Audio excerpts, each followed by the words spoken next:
Welcome, everyone. It is Cannabis News. I'm your host, Joe Clare. It is November 5th, 2019. The show, as always, is presented by the Marijuana Times. Find us at marijuanatimes.org. Click the video tab there to find this show. A lot of great articles and more there as well. marijuanatimes.org. Today, we're talking about New Jersey lawmakers still holding out hope about voting for adult use legalization in the state before the end of the year. Also, Michigan, some applicants for some recreational marijuana licenses on their first day of accepting those on November 1st. And Dr. Phil showed some marijuana ignorance on his show and also on Twitter, which is where I saw it because I don't watch Dr. Phil's show. Obviously, I'm sure you don't either. I'm not sure why you would. In any case, let's talk about his views on marijuana. I'm not going to talk about the broad topic of Dr. Phil's show and some of the things, excuse me, that have emanated from that show. We'll focus on the marijuana part and aspect of what he has to talk about. All of that is coming in a very long preamble this time around. All that's coming up. But first, of course, Cannabis News is brought to you by Natureside, nature-side.com, and their organic, all-natural pesticides. Grow safe and poison-free with Natureside. Don't use harmful chemicals on what you are growing, whether it's cannabis or anything else. Don't use banned pesticides. Don't use yucky stuff on things that people are going to be ingesting. That would be awful of you. Use Natureside. That would be the opposite of awful of you. That's right. Folks at Natureside, there's another brilliant tagline you can use. If you use Natureside, you're the opposite of awful. Or word it however you want. I don't know. I just throw it out there. I can't contain the genius. It just spills out, and you can do with it what you will. In any case, Natureside, they're awesome. Thank you, Natureside, for being a sponsor of the show. This first story is by Jason Sander from marijuanatimes.org. New Jersey lawmakers will make another attempt to legalize adult use cannabis. If you're a regular viewer of the show, you followed the saga since Phil Murphy was elected governor of New Jersey. He ran on one of his major things was adult use legalization, and boy, it just all looked great. And then over time, it looked less great to the point of where they said, hey, it's not going to happen this year. And then a couple weeks later, they said, well, it may happen this year after the elections and the lame duck, quote unquote, session of the New Jersey legislature. Maybe we can get adult use cannabis passed then, the legalization of it. Well, we will see. According to NJ.com, the New Jersey State Senate President Stephen Sweeney says there is a 50-50 possibility it may actually happen this time. He also says he will put his best effort into it. When the bill was voted on earlier this year, the legislation I just referenced, Sweeney said it was 2 votes shy of passing. There were 19 yes votes, but he needed 21 to make it a reality. He says, since I've been Senate President, this is the issue I've committed to that. The issue I committed to that I've had the toughest time. Let me start over. I'm butchering this man's word. I'm sorry. Excuse me. Since I've been Senate President, this is the issue I committed to that I've had the toughest time getting over the finish line. There we go. Sure, he said it much smoother than I did. At least the first time. Second time, though, I nailed it.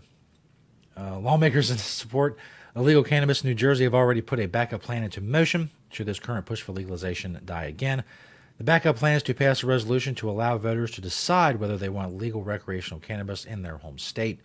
If the resolution passes, the issue could be voted on in the upcoming 2020 election season. Sweeney points out that it would be easier to amend and control if they do it via legislature, which of course he would say that because he's a member of said legislature.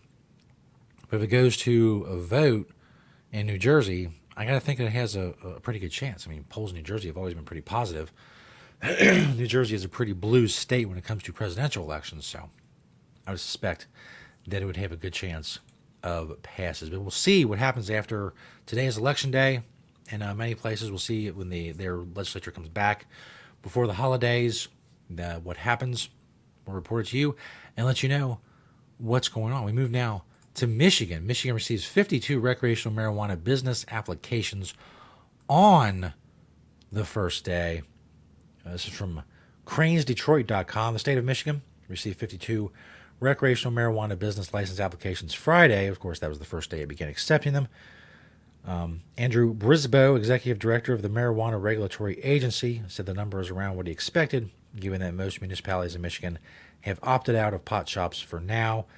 With that level of municipal participation, it's not surprising that applicants are waiting and wanting to see how the landscape unfolds. A handful of applicants have already been pre-qualified. The first step of a two-part process that involves a background check and a basic vetting. One of those approvals was for an applicant who qualified for the state's social equity program.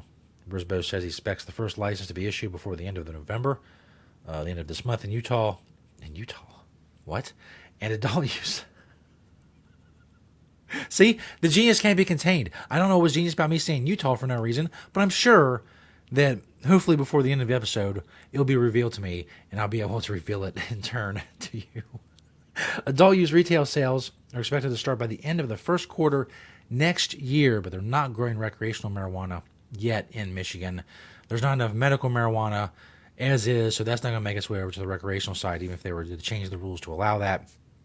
So we're looking at later next year before people can actually go to a store in Michigan and be an adult and buy adult use cannabis. But the ball is rolling. The process is moving. It's going to be a long one. It's not going to be easy. Nobody said it was going to be easy. I never promised you a rose garden. I know. It's a very old reference. Most of you watching this will not get that at all. And that's fine.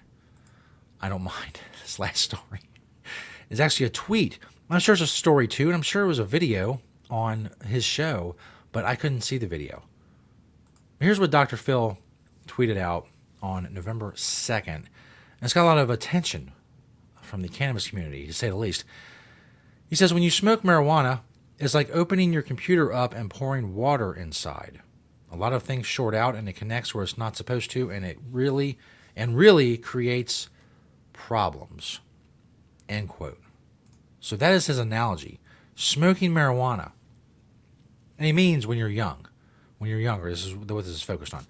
Smoking marijuana when you're young is like opening up your computer and pouring water inside. There's a lot of obvious problems with this analogy. The main one, of course, being that when you pour water inside your computer, you instantly and irrevocably destroy its functionality completely. When you smoke marijuana, that does not happen. No one's ever smoked marijuana and then just fallen over dead. It's never happened. It's never even come close to happening. No one has ever smoked a ton of marijuana and then fallen over dead. In any case, this is a drphil.com story. I tried to go to it and watch the video, but it says like the video is not available to me. But then in the corner, it pops up like the CBS survey. So I think they're hinting at me, strongly implying that I should take this survey before I can see the video. But you know what? I'm not going to give them that satisfaction. In any case, I know what Dr. Phil's argument is. We talked about it many, many times on this show. There's a small body of research. There's a small collection of a few studies. A lot of it is debunked trash from Alex Berenson's book, which we've talked about before as well. That youth use and teen use of marijuana causes cognitive problems, IQ drops, and links to psychosis and violent tendencies later in life. I'm sure that's what he's talking about. And if you look hard enough and you find certain op-eds or you get Alex Berenson's book, even though some of the research that he's cited in there has been questioned, the way he used it and characterized it has been questioned by the researchers themselves. In any case, you will find a few studies that kind of tend towards that conclusion. Even those studies don't say there's a definitive link. Now they don't even come close to that. They'll say there may be an association with early marijuana use and later cognitive IQ and violence problems and mental issues later in life. There are many, many studies that say the exact opposite. Paul Armentano, as I've mentioned before, from Normal, he's chronicled this a lot in other publications, on the Normal blog, in quotes and other mainstream press stories. He writes a lot for thehill.com and has talked about this issue before as well. And that's the train that I guess Dr. Phil is going to be on, which is, there's a lot of impressionable older people that watch Dr. Phil. As I said, he's notorious for a couple of the bigger names that have come from his show. I won't mention them. You probably know them. If you don't, go Google. That's not what I'm talking about here.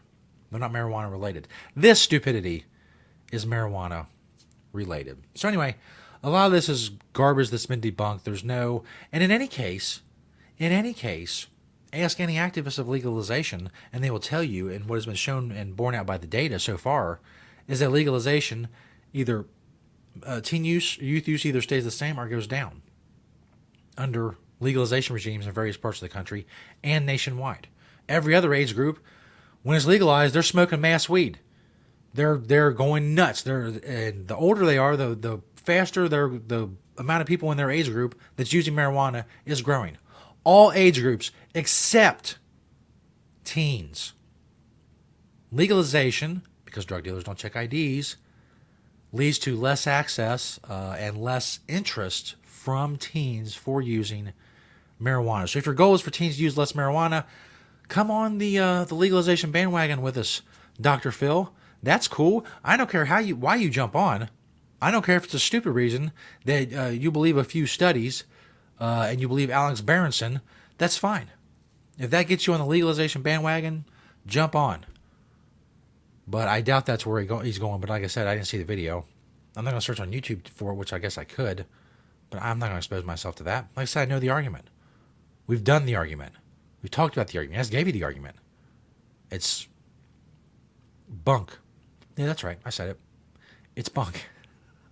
And I'm also not going to take a survey for CBS television to watch the video. I will not be manipulated for your consumerist demands this holiday season. So there.